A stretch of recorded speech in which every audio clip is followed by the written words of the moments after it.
I feel like I'm on a different planet. I really am from a different planet than design. I design chips. I design the chips inside big computers and actually video games. I design video game chips. But more than anything, oh wait, where's my little box of stuff?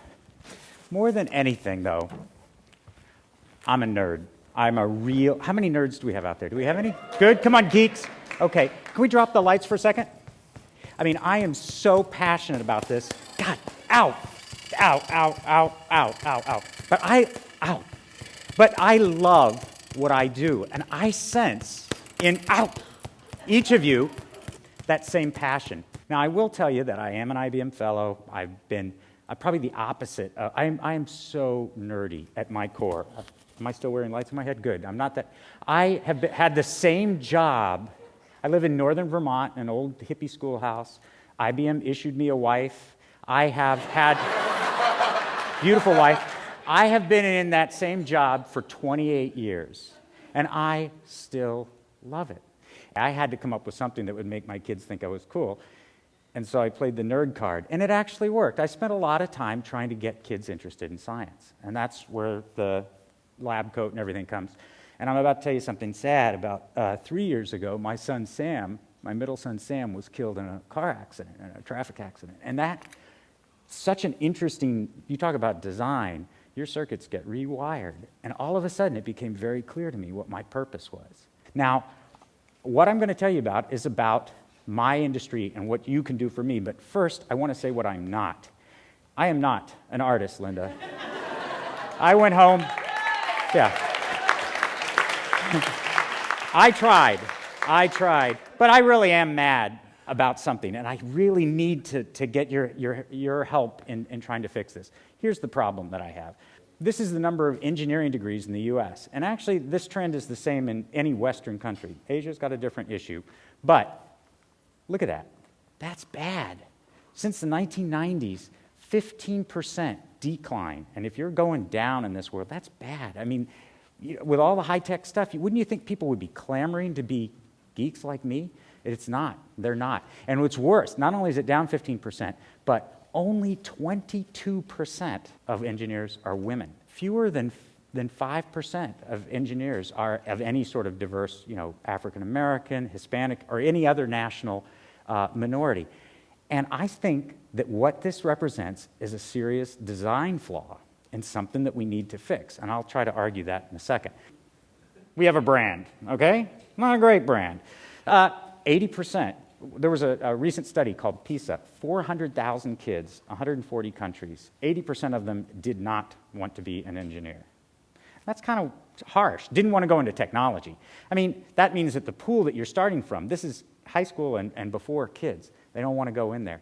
And actually, it's worse than that, if the National Academy of Engineering just did a study a couple years ago, 44% of kids don't even know what engineers do. Maybe it has something to do with trains or something like that. And you kind of go, God.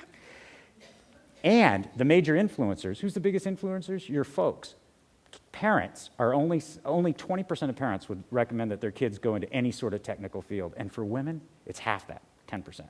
So we have a major brand problem. If you ask any engineer, they'll say, oh, it's that Dilbert factor. It's because we're so geeky. And we'd like to think that. Actually, the problem is much worse, and this is where the design thing comes in. Basically, this is a study that was done a couple years ago by the American Association of Engineering Societies. And they went and asked about public perceptions of engineers and eventually scientists. They asked, and they said, well, engineers, do they create economic growth? And 69% said that they did. They got that. Great. Okay. Would make a strong leader? 56%. Not too bad. Cares about the community? 37%. 37% of engineers care about the community. Sensitive to societal concerns? 28%. Improves the quality of life? 22%. Protects the environment? A big one these days. 17%. Saves lives? 14%. These are the attributes? I wouldn't want to sit next to one of these guys on a plane. That's really bad. But look at this. This is kind of weird. So engineers, this is what people think of engineers. They ask the same question about scientists. And scientists are getting all the credit. I mean, who designs the car? I mean, the way I look at it, an engineer, we always joke, is a scientist with a job, right? So who is making Who makes those iPhones? Engineers. Who makes the, the X-ray equipment and the moonshot things and stuff? Somehow, we are just not getting credit. So you got to say, well, what are these perceptions? I already said 44% of the people don't even know what we do, yet they think we should be all in some leper colony somewhere. It's kind of like, what's going on? Well, there have been a lot of studies. A lot of money is being spent on this to try to say, well, what do engineers hear? Engineering is hard. Well, that's true. I bet design is hard. Is design hard? Design's hard. Yeah, well, so engineering's hard. You got to be good at math and science. And here's the number 3, it's not for everyone. How is that for a brand? I mean, it's just like, and this is despite, over the last 10 years, $400 million being spent on promoting the brand. I mean, think about it for a second. If you think of a doctor, would you say, oh man, they have to stay up late hours, they have to clean out, nasty smelling bodily fluids and sometimes hurt people? No, they're caring, compassionate. I want that ad agency. I want that design, okay? So how are we going to do that? I mean, what's going wrong here?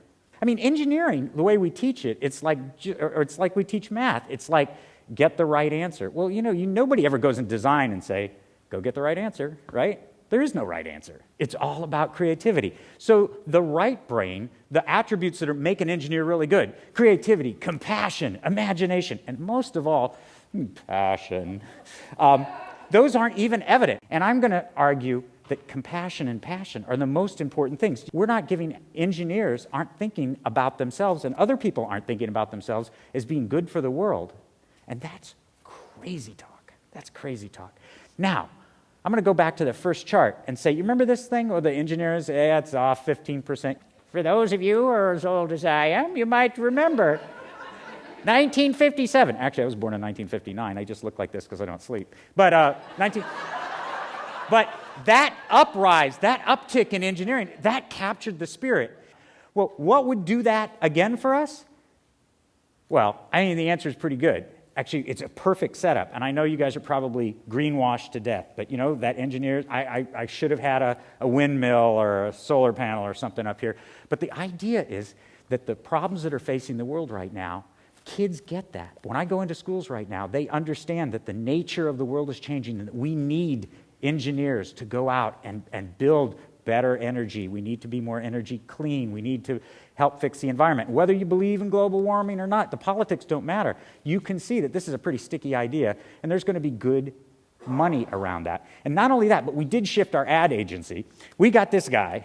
No, actually, you can say all the world leaders, and they're fighting over, we will restore science. God, if he'd only said engineering. But he really meant engineering, right?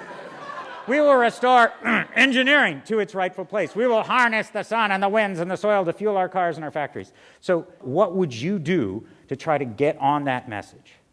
Well, I did what anyone would do, is I went and spent 58 days in a rat-infested warehouse on a reality TV show called The Colony. And I play me. The That's Colony me with is a the controlled pillow on my head. experiment to see if 10 strangers can rebuild society in the wake of a global catastrophe. The backgrounds and expertise of these 10 volunteers represent a cross-section of modern society. For 10 weeks, they'll be isolated, with no electricity from the grid, no running water, and no communication with the outside world. All they'll have to work with are their skills, the tools and supplies inside an abandoned factory, and whatever they can scavenge at a handful of cordoned-off locations.